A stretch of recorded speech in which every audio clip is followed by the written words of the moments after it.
जिसने चाहा था बिखरने से बचा ले मुझको, कर गया तन्हा के हवाले मुझको। क्या ज़माना था कि जब पाँव में जंजीरें ना थी, कैदे उम्मीद से अब तू ही निकाले मुझको।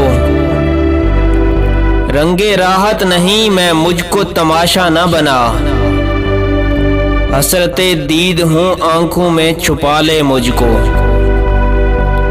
कांच का शहर हूँ दम भर मैं उजड़ जाऊंगा, फुर्सते शौक गनीमत है सजा ले मुझको।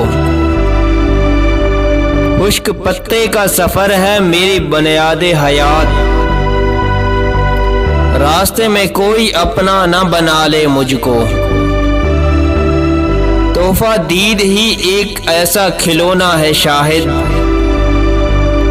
कि ये देकर कोई जब चाहे मना ले मुझको। कि ये देकर कोई जब चाहे मना ले मुझको। मेरा YouTube चैनल है शाहिद पाकिस्तानी टीवी। आपसे गुजारिश है कि सब्सक्राइब कीजिएगा, साथ बेल आइकॉन भी प्रेस ज़रूर कीजिएगा, ताकि हर आने वाली वीडियो का नोटिफिकेशन आपको बर वक्त मिलता रहे। शब खैर, फी अमानिल्लाह।